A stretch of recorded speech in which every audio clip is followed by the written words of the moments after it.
Nah, ini dalam kitab Perhiasan Bagus kita akan membahas tentang masalah atau pasal yang kedua ya, menceritakan tentang masalah sopan santun atau tata krama atau etika kepada kedua orang tua. Dijelaskan di dalam kitab Perhiasan Bagus, dinukil oleh Habib Utsman, sabda Rasul radhiyallahu fi ridul walidaini wa sakhatallahu fi sakhatil walidaini. Ridallahu fi ridul walidaini wa sakhatallahu fi sakhatil walidaini. Nah, ini adalah salah satu bentuk rasa kasih sayang Allah kepada umatnya. Salah satunya kita harus mengikuti perkataan orang tua yang baik. Perkataan yang baik, awas, ditafsirkan atau dimaknai. Hadis ini oleh Habib Utsman adalah salah satunya sebengal atau senakal atau sebejat-bejatnya orang tua ya. Kalau orang tua kita mabuk, orang tua kita nggak bersolat, jangan diikutin karena perilakunya kurang baik atau kurang bagus. Tapi kalau orang tua kita baik, ya ikutin. Nah, bagaimana kita sebagai anaknya? Jangan ikutin. Kalau katanya ridhonya Allah ada bapak, yang mana dulu ridhonya ya. Kalau orang tua nyuruhnya baik, ya berarti kita ikutin. Tapi orang tua nyuruhnya nggak baik, jangan. Gitu ya. Biasanya kalau orang tua, udah kamu jangan ngaji, jangan sholat, udah di rumah aja. Nah, jangan ikutin. Kenapa? Ada yang disebut fardu. Fardunya itu adalah kita harus menjalankan perintah Allah, bukan hanya perintah bapak aja. Tetap kita sholat, ya. Tetap kita ngaji. Ya. Udah, kamu mabok, nah, itu baru lawan, ya. Terus kita udah sholat, ngaji, berarti terus ikutin. Kenapa? Karena ridhonya Allah ada di ridhonya bapak atau ridhonya ibu, ridhonya orang tua, ya.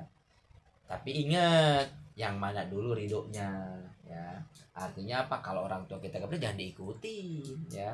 Jangan diikutin perilaku orang tua kita dan jangan benci kepada orang tua. Tetap kita itu sebagai anaknya wajib kita harus mengikuti perintahnya yang baiknya meskipun orang tua belum baik. Awas, artinya jangan saya mau benci ke bapak, nggak pernah sholat, mabok terus. Jangan. Kan kita lahir dari siapa? Ayo, ya kan? Kita bisa ngaji meskipun bapak nggak ngerik, tapi kan ada darah bapak kita. Nah, makanya sebejat-bejatnya orang tua atau kurang baiknya orang tua, tetap itu orang tua kita harus akuin. Jangan ada juga kita doain, ya Allah, mudah-mudahan bapak saya mau ngaji, mau sholat. Nah, di saat ngaji ini kita doain orang tua, mudah-mudahan orang tua dilancarkan rezekinya. Kenapa? Karena duduk di tempat pengajian dari masjid sama dengan kita doanya pasti dijabah oleh Allah Subhanahu wa taala. Makanya kalau ngomong di majelis taklim atau ngomong di masjid itu jangan seenaknya. Kalau mau ngomong seenaknya, ngomong yang baik-baik. Itu. Ya. Kenapa? Omongan di majlis dan omongan di masjid itu doanya diijabah, omongannya diijabah. Makanya bercanda aja yang ketahuan. Kalau mau bercanda beneran. Ya, itu. Lalu pergi ke Makkah. Nah, tiap hari gitu. Siapa tuh kita ada nasib ke Makkah begitu. Ya. Kita bercanda sama teman itu di majlis atau di masjid, jangan yang dosa-dosa, lebih yang baik-baik.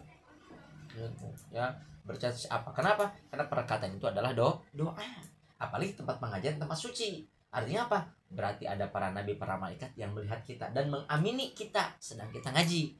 Mau satu orang, mau dua orang, ya tetap aja ngaji, tetap aja doanya kita didengar sama malaikat. Artinya apa? Tergantung kitanya. Yaitu salah satunya kita ada pembahasan etika atau tata krama kepada orang tua. Salah satunya orang tua kita kan ada dua dibahas kan. Ada orang tua dohir, ada orang tua batin. Orang tua dohir berarti ibu kita yang membiayai kita, ya.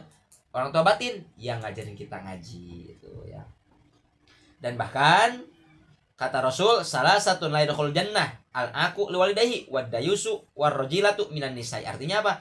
Ada 3 golongan yang tidak akan masuk surga. Mana golongan pertama? Golongan pertama adalah yang menyakiti orang tua, yang menyakiti kedua orang tua itu, waduh. Meskipun hebat ibadahnya, rajin ngajinya, rajin sholatnya, kalau menyakiti orang tua, nah ini malah. Makanya kita kalau lihat orang tua jangan lihat perilakunya, lihatlah saya dilahirkan dari siapa. Itu ada juga kita di saat sholat ngaji doain. Kalau orang tua kita belum benar, belum baik, doain gitu. Yang kedua, wadayusu, ya, adalah mana wadayusu, ya, Yang kedua adalah orang yang tiada cemburuan, ya, anak bininya bertemu dengan orang laki. Tuh ya, artinya apa? Wadis adalah orangnya itu selalu seneng. Tuh ya, selalu senang melihat kejelekan orang lain. Atau artinya apa? Kita, anak kita, ya, istri kita, atau nanti kita mempunyai istri, ya, kita kan belum punya istri, semua anak muda ya, tapi kita harus punya gambaran, ya. Artinya apa? Kita harus berbuat baik kepada anak dan istri. Belajar emang godaannya berat, ya, tapi nggak apa-apa lah, kita doain, saya juga dan keluarga yang di sini, ya, biar anak dan istrinya soleh dan soleha, ya, doain. Yang ketiga yang tidak akan masuk surga adalah warrojilatu minan nisa. Yang ketiga adalah orang perempuan yang merupakan dirinya seperti laki-laki adanya. Ini yang seperti bencong atau laki-laki, atau kalau ini apa, selain bencong, kalau perempuan laki-laki tomboy. Tuh, itu kita makanya hindari. Makanya kalau jangan gaul sama orang itu. Kenapa? Karena orang itu penyakitnya bahaya, jangan deket itu ya. Kenapa? Penyakitnya menular, orang bencong dan orang tomboy itu. Makanya bukan kita nggak boleh, takutnya kita nggak bisa menjaga dari penyakitnya. Tapi kita kayak ikut-ikutan, lebih kita ikutan udah ngaji aja, kita malah udah kumpul tempat pengajian aja, ya. Artinya kita tidak akan masuk surga kalau 3 perilaku ini kita masih melakukannya. Makanya kita belajar adanya pengajian ini bukan untuk sombong-sombongan, bukan, tapi biar kita masa depan kita baik, masa depan kita lebih baik dari masa depan orang tua kita. Makanya orang tua kita perbaiki oleh kita sendiri. Orang tua kita nggak punya motor, kita harus punya motor. Orang tua kita nggak punya mobil, kita harus punya mobil. Artinya apa? Harus capek dari sekarang cari ilmu. Siapa tuh nanti udah keluar ngaji, udah keluar sekolah, kita ngaji, kita dapat kerja yang gajinya besar. Siapa tuh kita bisa membahagiakan kedua orang tua, membahagiakan guru kita. Wallahu a'lam bishawab.